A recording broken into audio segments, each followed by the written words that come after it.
Alam niyo po, si BBM, alam niyo naman mahilig po si BBM sa mga, ah, hindi photo ops, yung kumbaga yung ano yung isang termino, parang photo ops pero, ah, meron tayong tinatawag diyan, eh, ano ba yung parang may ginagawa talaga siya, parang yung magaling si BBM sa ano, eh, sa pagpopropaganda, 'no? Pero may termino diyan, eh, yung, optics, yun, 'no? Alam niyo naghabol po si BBM ng optics. Kaya po, eto po sana, saktong-sakto dahil wala po siyang maipagmalaki, tandaan po ninyo, una niya pong, dito po sa flood control na 'to, una po pinagmalaki niya 'yan, 'di ba, nung, SONA ng 2024. Tapos nung, dahil hindi niya na po maipagmalaki yung flood control, siningil po siya ng kalikasan. Pagmalaki niya po, ilang araw lang, kinabukasan lang yata, eh. Pagkatapos na SONA ni, BBM, eh, umulan ng malakas at nagkaroon ng pagbaha. So hindi niya na po mga panghawakan niya, binanatan niya yung pinagmamalaki niya last SONA, no? Na matinding accomplishment, 5,500. Yun po kasi yung naging highlight ng kanyang accomplishment, eh. Dahil sa totoo po, wala po siyang malalaking big projects. O malalaki na big projects pa. Wala po talaga siyang malalaking projects. Kaya yung nakatutok siya sa flood control, yun po yung pinagmalaki niya. Ang problema, na-realize natin na palpak pala yung kanyang flood control. Sabi niya nga, siya rin na nag-expose. 1 year po, ano na po ang nangyari sa flood control? Nga pa rin. Hanggang ngayon po ay naghanap ng investigasyon. Investigasyon na lang, ha? Yun na lang ang gusto nating gawin nila, mag-imbestiga man lang. Kaso, wala, eh. Okay. Anyways, ngayon, naghanap po siya ng optics. Papunta po dun, eh, di ba? Yung optics sana ni BBM, etong West Philippine Sea. Kasi nakita nyo naman, nagkapukpukan. Tapos nakita nyo po yung dinalaw niya yung mga sugatan. Tapos ang ganda po niyan, yung pagtawag niya sa telepono kay Donald Trump. Maaaring hindi nila aminin na nagsusumbong siya, pero isang magandang salita lang, no? Kunwari, ang binitawang salita, sige, kinampihan ni Donald Trump. Kahit salita lang, yung sinabihan niya si Xi Jinping na igalang ninyo ang mga tipong ganun. Kasi nagsumbong ka, na masyadong agresibo. Dati na pong ginagawa ng China yan. Ang ganda po sa optics noon, kung may sinabi si Donald Trump na pabor sa Pilipinas. Halimbawa, siguro ang inaasahan niya sasabihin ni Donald Trump dyan na nasa likod nyo kami. Kahit na anong mangyari, ito ay kaalyado namin. Ang ganda sa optics niyan. Di ba? Tumawag siya sa telepono, nag-usap sila, nagsumbong siya. Siyempre, hindi nila sasabihin nagsumbong yan. Kung ikaw po nagsusumbong, ano po ang ine-expect mo? Kasi, obviously, kaibigan ng tingin ni BBM kay US President Donald Trump. Pero alam natin lahat na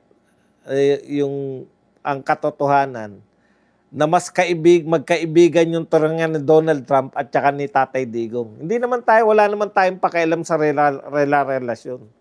Pero kung kayo po ang tumawag kay Donald Trump at nagsumbong po kayo, kasi, di ba, ang ine-expect niyang sagot dyan na kahit salita man lang ni Donald Trump na susuportahan namin o sinusuportahan ng US ang Pilipinas dito po sa pagiging agresibo ng China. Di po ba? Ang ganda na po niyan. Yan na po. Headline na po yan ng lahat ng gutom na media outlet. Pero bigo po sila eh. Iba po yung sinabi ni Donald Trump. Ito po ang sinabi ni Donald Trump. Kung kayo si BBM, ano in-expect nyo? Di ba?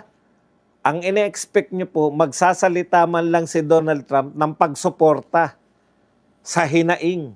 Tandaan nyo po, pwede naman makipag-usap mag-usap yung Pilipinas at China. Pwede naman magkasundo tayo. Matagal na pong gusto ng China yan na mag-usap tayo eh. Di ba? Huwag daanin sa gulo eh. Katulad ng pakikipag-usap o pakikipagkaibigan ni Tatay Digong sa China noon. Tigilan na yung pagsisiraan. Matagal na pong hinihiling yan ng China. Matagal na po, ano ba mahita nila? Alam niyo po, talon-talo po ang China sa atin.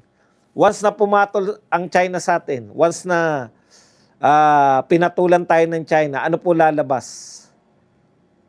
Masyado silang bully. Ngayon, ano po ang sinagot? Ito po ang sinagot ni Donald Trump. Isinumbong o inihayag ni Pangulong Ferdinand Marcos Jr. Ito po hindi sa akin to sa Gemini ito. Isinumbong inihayag ni Pangulong Ferdinand Marcos Jr. kay US President Donald Trump ang mga kamakailang insidenteng tensyon sa West Philippine Sea, kabilang ang komprontasyon sa pagitan ng China Coast Guard at sundalong Pilipinong malapit sa Ayungin Shoal. Yan po ay galing sa Philstar. Okay. So, ito po yung detalye ng pinag-usapan sa telepono ni Donald Trump at ni BBM. Una, yung insidente na nga ng Karahasan. Ikalawa, kaya po sila nag-usap dahil si US Secretary of State Marco Rubio nasa Malacanang. At ito po ang tugon ni Donald Trump.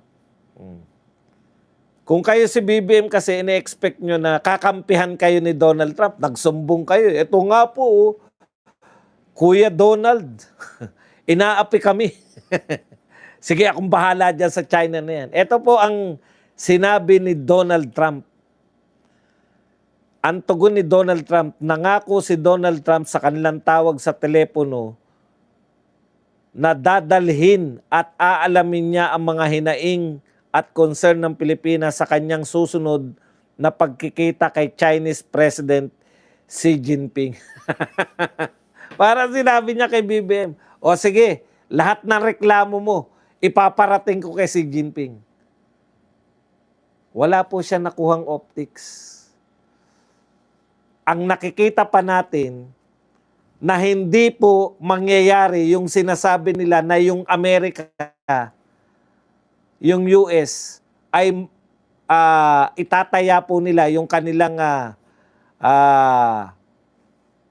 susuportahan po nila tayo just in case na magkaroon ng digmaan with China. Ang sinasabi ni Donald Trump, parang pinamumukha ni Donald Trump,